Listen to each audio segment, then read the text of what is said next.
Okay, I want to talk about this patch because it's pretty cool. So first I've got the plonk doing the hi-hat there. Then I've got the 2 HP pluck is actually doing.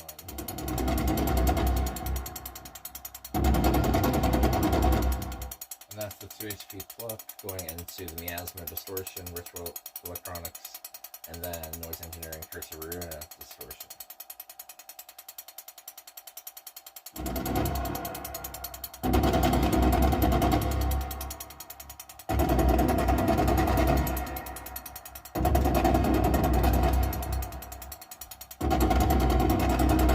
Change the pitch way higher. And it's also going into multi